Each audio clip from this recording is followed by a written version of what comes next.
J'ai reçu une question intéressante aujourd'hui. Cette question c'est pourquoi est-ce que les gens ne changent pas? Et il y a beaucoup de raisons à ça. Mais on verra que finalement, il n'y a qu'une seule et unique raison qui fait que les gens ne changent pas.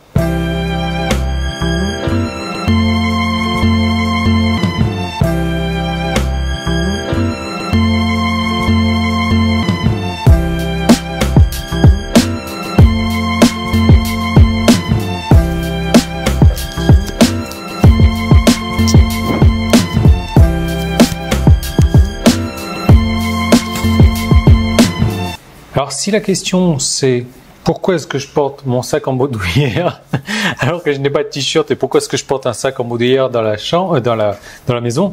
Tout simplement parce que j'ai pas envie de mettre de t-shirt et qu'il me faut porter mon micro, donc voilà, j'ai trouvé le sac.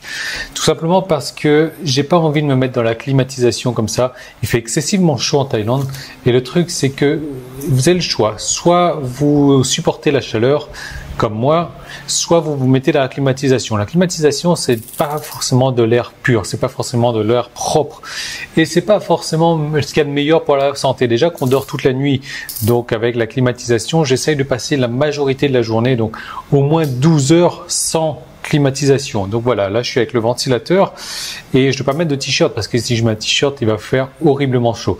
Donc voilà, tout ça, tout simplement pour ma bonne santé. Alors, vous savez ce qu'on dit sur les raisons qui sont des excuses en fait. Donc pourquoi est-ce que les gens ne changent pas? Tout simplement parce qu'on peut se dire ah bah c'est trop compliqué de changer. Ah c'est pas facile de changer. Ah c'est difficile de changer. Et là on va arriver à ce qu'on appelle la zone de confort. C'est la zone de confort où là où vous avez toutes vos petites habitudes. Parce qu'on va revenir là-dessus aussi sur les habitudes, parce que le corps a l'habitude, enfin le corps, l'esprit, l'inconscient, le subconscient, enfin vous appelez ça comme vous voulez, vous comprenez le truc. Le corps, il aime bien se développer des habitudes. Il va essayer de se développer un maximum d'habitudes pour être confortable dans ce qu'il fait, pour pouvoir répéter tout le temps la même chose, et pour que au final cette chose que vous fassiez soit une habitude, pour qu'au final ça vous rende la vie facile de faire ces choses-là. Et dès que vous essayez de mettre en place une nouvelle habitude, là votre corps sera pas forcément content, votre corps inconscient, peu importe comment vous l'appelez, ne sera pas forcément d'accord avec vous, donc il va vous mettre des bâtons dans les roues pour essayer d'évoluer. C'est pour ça que c'est très compliqué de mettre en place une nouvelle habitude. Certaines personnes, certaines études disent qu'il faut faire ça tous les jours pendant 21 jours pour que ça se met en place. Et ça paraît logique en fait, c'est qu'il faut aller contre votre subconscient, contre votre inconscient pour l'obliger à rentrer cette nouvelle habitude dans votre routine afin que ça devienne une nouvelle habitude, et au bout des 21 jours, vous allez voir que ça devient facile, ça ne devient plus pénible. La tâche qui était pénible au début devient facile. Alors par exemple, on peut donner l'exemple de faire du sport. Regardez les gens qui veulent faire du sport. C'est super compliqué de se mettre à faire du sport, de prendre ses baskets et se dire allez, je vais à la salle ou je vais aller courir. Et ça, c'est compliqué la première semaine, c'est compliqué les 2 premières semaines, c'est compliqué peut-être les 3 premières semaines, mais après, ça devient un plaisir de faire ça. Quand on fait un régime, quand on veut faire attention à son poids également, c'est compliqué au début, diminuer les sucreries. Ça va être compliqué de diminuer les sodas également. Mais au fur et à mesure on se dit ok, moi je veux faire comme ça.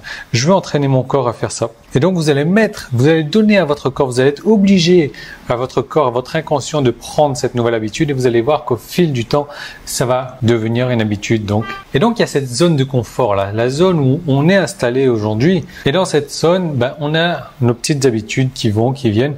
Et dès qu'il y a quelque chose, un élément extérieur qui vient déranger cette zone de confort, là, il n'y a plus rien qui va. Et notre inconscient nous donne des signes comme quoi, non, il faut pas faire ça, non, c'est trop dur, non, ça va pas être facile, non, ne fais pas ci, non, ne fais pas ça, parce que ça va déranger son cycle d'habitude.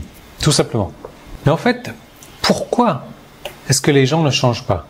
Il y a une seule et unique raison pour laquelle les gens ne changent pas, c'est qu'ils ne veulent pas suffisamment. Et je le répète, ils ne le veulent pas suffisamment.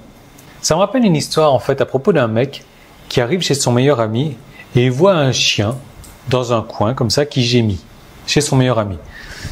Et il lui dit « Mais pourquoi est-ce que ton chien gémit ?»« Oh, c'est juste parce qu'il est allongé sur un clou. » Mais attends, pourquoi est-ce qu'il ne se met pas debout dans ce cas-là? Ah, c'est parce que ça ne lui fait pas encore suffisamment mal. Et je suis sûr que vous connaissez au moins une personne comme ça. Vous connaissez au moins une personne comme ce chien, qui n'a pas encore suffisamment mal pour changer. Le problème, c'est qu'on va essayer de les aider. Mais pour être honnête, il y a des moments où ils ont besoin de passer par là. Ils ont besoin d'être allongés sur ce clou-là qui les fait mal. Parce que jusqu'à ce qu'ils en ont marre d'en avoir marre, ils vont pas changer. Ils préféreront se repositionner comme ça sur le clou plutôt que de se lever. Autrement dit, la plupart des gens veulent être soulagés, mais ils veulent pas être guéris. Et ça c'est la raison pour laquelle les gens ne changeront jamais. Parce qu'ils ne veulent pas être guéris. Ils veulent être soulagés. À cause de quoi? Ses habitudes. Le chien, il a l'habitude de rester là dans son coin. Mais, enfin, je veux dire, c'est une métaphore, vous comprenez bien le truc. Mais on connaît tous des personnes qu'on veut essayer d'aider. Mais arrêtez de perdre votre temps, parce que tant que cette personne n'aura pas marre d'en avoir marre d'être dans cette situation, vous ne pourrez pas l'aider. Elle-même pourra s'aider. Donc voilà, c'est un petit peu la leçon de morale du jour.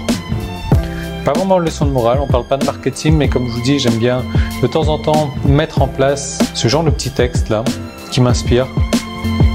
Et j'espère que ça vous inspire également. Ce que je vous propose, c'est qu'on se retrouve dès demain dans une nouvelle vidéo. Salut!